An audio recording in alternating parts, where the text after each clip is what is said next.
तो पंचांग मूल इत्यादि दिखाने के लिए जाना मुश्किल हो रहा है। सब जगह तो नहीं, कहीं कहीं मैंने देखा है।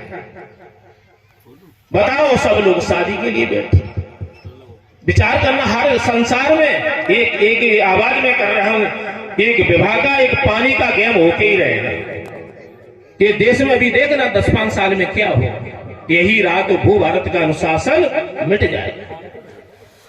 तीसरा मार्ग है सनातन धर्म में। अगर मार्ग चाहते हो, भगवान को प्राप्त करना चाहते हो, तो कन्यादान। दान बहुत होंगे, बड़दान बहुत होंगे, लेकिन कन्यादान जैसा दान कहां होगा। कन्या के दान में जीवन व्रत में झुकना पड़ेगा। भागवत तो बरसी बना के याद भूल जाओ। एक अगरबत्ती लगाना उस चबूतरे में मुश्किल हो जाएगा। उस वंश के लिए जब तक वंश में हम तुम रहेंगे तब तक झुकते रहेंगे। कन्यादान का मार्ग। एक बार राजा सगर को पुण्य क्यों मिला, ये बहुत गूढ़ तत्व की बात है। निर्णय सिंधु में आप पढ़ेंगे, राजा सगर ने कन्यादान करने से राजगद्दी पाई, और फिर भी सोचा एक कन्या से इतना पुण्य मिला। 60,000 पुत्री मांगने गए थे। भगवान ने मति को बदला कि जो हम जिसको वरदान देते वो हमसे युद्ध करता है। चाहे रावण को देखें, चाहे भस्मासुर को देखें, ऐसो को जन्मो जग माही और प्रभुता पाए मद नाई अहंकार अवश्य है।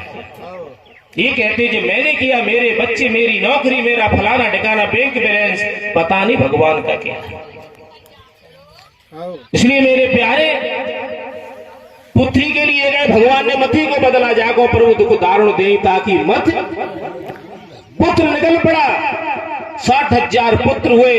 अब तो अन्याय करने लगे। 60,000 डेलीगेट, सरपंच, मेमोरी, प्रधानमंत्री सब उन्हीं की हो गई कि 60,000 वोट खुद के। धर्म नहीं किया, अधर्म करने लगे। वो युक्ति रची भगवान ने, कपिल मुनि के यहाँ घोड़े को बांधा, ऐसे हाथ कर दिया, एक ही बार में 60,000 जल गए। इसको पाप कहते हैं। विचार करना है, इसको पाप कहते हैं कि 1000 में तब भागीरथ ने गंगा मैया को लाए, तब उनको उद्धार हो पाया। तीसरी पीढ़ी पर ओलम की बात बता रहा, ये तीसरा मार्ग है।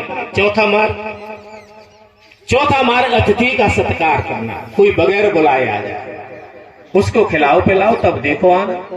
अब नौता कर दो तो मंगोड़ा ही रहे भाई, बगैर बुलाए कोई आ जाए।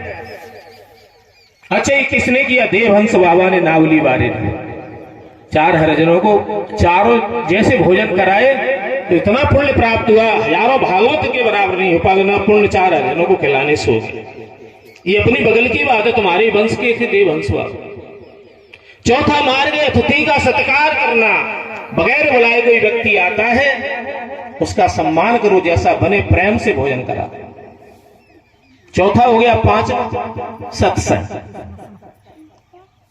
सत्संग में जाओ, अच्छी अच्छी बात को ग्रहण करो। जैसे सतयुग में सूप विवाह में लिया गया, त्रेता युग में लिया, द्वापर में, कलयुग में सूप नहीं बनी। सूप एक शिक्षा का प्रतीक होता है। ये अच्छी अच्छी चीज को ग्रहण करेगा, खराब को बाहर कर देगा। इसलिए सूप नहीं बदला, उसमें धान डाल करके बोए जाते हैं। देखा है, सूप नहीं बदला। नहीं सोने का इतने सेठ साहूकार हो गए, सोने का तसला ले लेते, सोने का सूप बनवा। एक सूप सभ्यता का प्रतीक है। इसलिए अतिथि का सत्कार करो, सत्संग करो। 6वां मार्ग भांजा। अच्छा, गुजरात में धन कमाने अपने भाई बंधु जाते हैं। क्यों जाते हैं? भगवान ने हुंडियों की वर्षा की। क्यों की? ऐसा नरसिंह भगत हुआ, उनकी बैलगाड़ी को संभालने के लिए प्रभु चले। क्यों गए? इसीलिए तो गए, खुद कारीगर बन के गए।